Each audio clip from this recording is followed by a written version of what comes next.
what I tell people is, if you want to start being growth, you have to be consistent doing something every single day. All right.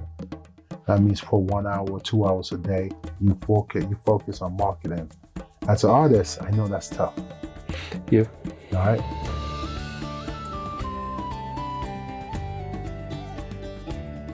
Good day, everyone. Welcome to Smart Growth. I'm your expert, Aloysius Anagonye, co-founder and founder of Active Boulevard and AK International. I'm an entrepreneur, advisor, and advocate for successful business growth. Today's episode is centered all about growth and intensive scaling. We sit down with a brilliant entrepreneur that's making an impactful work here in Lagos. Welcome, Adetona. Thank you. So today's episode is all about growth and intensive scaling. The idea about it is just to tell you about yourself, and I will ask some questions, okay? Oh, no problem. Before we start, please tell us, who are you and what do you do? Okay, I am Adetona Adedamola from Ogun State, based in Lagos. I'm into artworks fully for now. Okay. Can you describe what type of artworks do you do? Okay, I do charcoal works and acrylic. So I paint my artworks as emo realism, talking about based on emotions. Okay, all right. So we're going to talk about, I know as an artist and a business, there are two different hats. I'm going to talk about what your business has right now, right? Okay. So saying that, I'm going to ask you 5 questions first before we get into how and what scaling and growth look like to you, all right?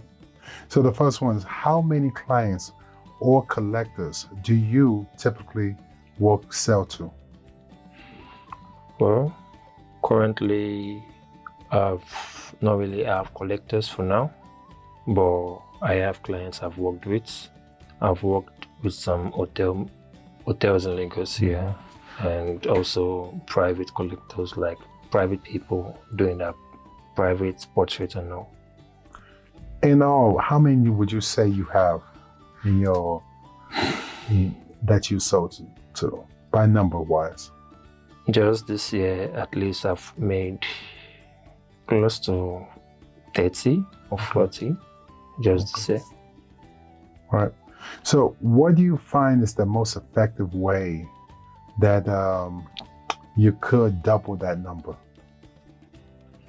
Well, I used to be an introvert, but when I took my art career as a full-time job, I started going out more, trying to meet people. I printed out flyer. So most time when I go out, I just give people my flyer and I talk to them about my work. Okay. So that's just the way I keep on pushing it. And currently I'm pushing them for exhibitions out there. So from there, by God's grace. So why exhibitions? Okay, exhibitions is, I say it last more of a bigger ground to meet more collectors. Because if you're exhibiting a work in a strong gallery, you get to meet good collectors. And the way I picture art, the moment you have one strong collector have one of a piece, other collectors are actually want to go pick your work also. Okay, that's good to know right now. Saying that, what is the average sale of revenue per client? How much you sell your pieces for?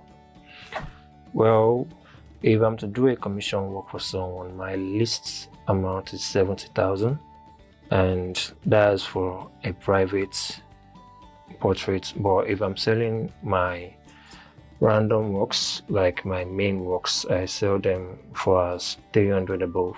Okay. And monthly income, what would you like your work from? Well, my monthly income from personal portraits, I would say it's above 400. Then if I'm to look at selling my other works, I would say it's close to 1 million or more than. Okay. Right.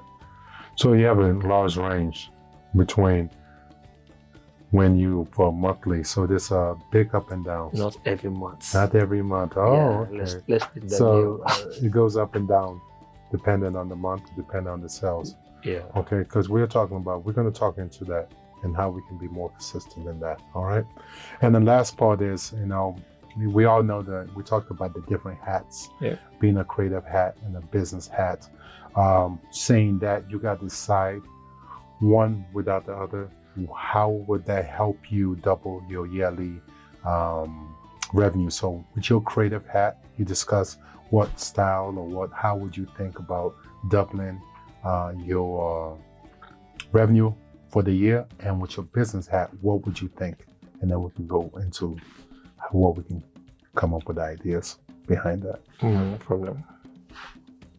So tell me, with your creative hat, what do you think would be a way for you to double your revenue? Okay, I'm planning to have a solo exhibition this year by God's grace. So I'm working on some new works. Mm-hmm. So at least before the year runs out, I should have at least 40 or 30 works to push out there for a solo exhibition. And I think that's one of the way I could build myself. So it's not going to be a group exhibition, it's going to be just my works in the gallery. Okay. And with your business hat, what would be a way for you to scale it? I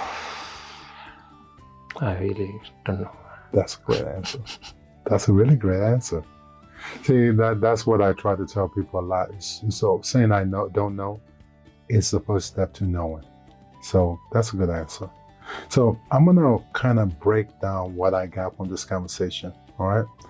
One way that you kind of scale your company was based on expositions and personal sales, right? Yeah. Through your personal sales, the word of mouth is how you spread it. Of course, you talk about flyers and stuff like that, but word of mouth is your main form of selling it. And the next part is you have a large range in portrait to personal expression works, right? And the last part is that you have a huge gap when it comes from month to month, so it jumps up and down. So right now, if I would say you live in the life of an artist. Nah, not really. Not yet? Yeah. So tell me about the life of the artist in your mind. What do you think? Is it inconsistent or consistent? For me, I won't say it's actually consistent. It's consistent? Okay. Because for me, most of the time I was in my studio just working. Just working? I just want to stay in my studio work. That's the life of the artist. Now the part is the business part. How do we sell it? Yeah. Okay, so you were living the life of the artist. So the business part is about scaling it. Do you use any social media for promotions? I make use of Instagram and also WhatsApp. I send broadcast message to my contacts. Right. Some to help me post on the status and all. Right. So sometimes I do that. Sometimes people say some things back at you. Hey, you this.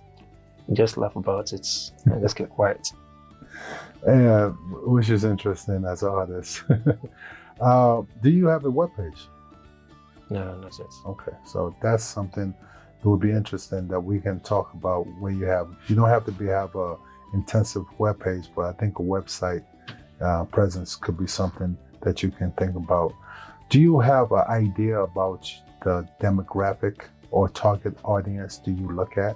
Besides, I know your art is for everybody, we know that, but we're talking about the business side, not the creative side. The business side is, do you have a particular target audience that you look at? I'm still trying to build myself on that. I'm not really, like I said, I started art professionally 2023. So I'm still trying to balance myself and shape myself. Okay. Who do you envision will enjoy your art the most? Just give a description about one person that you think will be the ideal person to say, I enjoy that art. I really, truly enjoy it. I would say anybody that is emotionally sound. That's nobody. Yeah, that's the thing. So as long as you're thinking, as long as you're human, Okay. you actually enjoy my work because my work is all about emotions. Okay. So first you gotta be human. Yeah. Okay, let's go with human beings. So cats, dogs out of it. People that don't think they're cats and dogs out of it. Let me make a more direct question. Describe the individual, man, woman, child, that you think can fit that target audience. It's a tough question as an artist, but as a business person, you have to have some type of target audience. My work is basically looking into mental illness. Okay. And somebody who can really recognize that. So in order for me to give you my demographic, can I give you my demographic? It may be right, it may be wrong. Okay. But so somebody who knows the knowledge of mental health issues, right? So somebody usually 20 something and up. So we give them 20 years to 40 years. Yeah. Right? That's good. Maybe a little older as well, but we'll say that their target audience, somebody that's kind of like educated. Yeah. All right. So somebody who has had, in the US, they call it high school, but we call it, what do you call it, university? University, yeah. So somebody who has gone through secondary school at least. All right. So that's somebody. Okay. Next will be somebody who can afford it. All right. Who can afford to go beauty. So maybe a semi-profession or professional job person, right? Somebody who goes to the office. These are the kind of things you have to kind of break down so you can spend your best times targeting those people so your artwork can be spread out. Not discrediting who can enjoy your artwork, but to financial part, the business side. So that's something I would look for you to start targeting in. I think your galleries does it naturally, but as an individual person, you can't wait till galleries to go into effect. It has to be a business is every day, every moment kind of thing. It's being consistent. So when I tell people is, if you want to start being growth, you have to be consistent doing something every single day. All right. That means for 1 hour or 2 hours a day, you focus on marketing. As an artist, I know that's tough. Yeah. All right. If you don't care, do you have individuals around you that can take that role? Yeah, I used to have someone that helped me manage my account sometimes. Yeah. I think sometimes having a business manager is a good idea sometimes, especially as a former athlete. I started off with an agent. And then I went to college. I went to college for business. And then I realized that I can do a better job than him. But no, I realized that my plane, me, myself, was given my job. And I knew how to read a contract. I knew all the skills I needed to be an agent. And I became my own agent. Now, there were some learning curves. I made some mistakes. But I was able to say, I can handle that because I had the skills. Now, if you did believe that your greatest skill is you being an artist, it's always good to have somebody with a greater skill to be a business person, right? Yeah. So being able to communicate that, being honest with yourself, but as you are learning and finding that partner or that business partner, you got to be able to do that. Next thing, I think you got to kind of, I think you're realistic on how much you can sell. I think you have something about that. So being realistic is something I don't have to come down into, right? Monthly, this is the part I need you about understanding. You have to kind of break down what is your monthly expenses and how much time you spend trying to sell. Because artists, how many hours you paint, you think, or do your artwork a day? In a day, well, I don't really calculate. Right, so for me, I would start calculating because I tell people what you put in is what you get. And business-wise, if you're putting in time just being an artist, you're going to get the greatest artwork, but you're going to have slow business. It's hard to do both. So if I was to advise you 2 hours a day promotion, I don't know how much times of artwork you need. Yeah. I know that it's when you get into a flow. Yeah, flow is something you don't want Just to vibe. It's a vibe. You don't want to get away from that, and that takes away from the business. So you got to kind of calculate that as well. How many times have you been in a vibe? A lot. A lot. And that is really important. So you don't want to take that away. And then you start calculating how many times you can do on marketing, sales, and advertisement, all different things. All right, does that make sense? Yeah. So calculating how much time you put in is how much time you get out. All right. That's important. And I think when we have more conversations, it's going to be really important that you seal that down. All right. Do you have any other questions before we kind of wrap up this conversation? No. No? All right. So here, being an artist is one hat. Being a business person is another hat. Being a marketing is another hat. Everybody has different roles to play. It's okay to go out and look for different people to help you out, to fit those roles. If you don't have those people, you learn the skill slowly. And as you learn the skill, ask questions. Ask a lot of questions, all right? So my biggest advice to you is right now, figure out how much time you spend on the business part and how many times you spend on the art part to kind of figure out what type of people and roles that you need to play so you can scale up. Is that okay? Yeah. Does that make sense? Okay. In scaling and growing your business, it's very important that you take inventory, and it's very important that you assess where you're at right now to where you gotta go. It doesn't mean that you're doing something bad. It doesn't mean you're doing something wrong.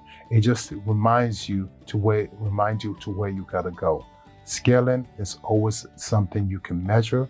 So start measuring the time you put in things and what you do.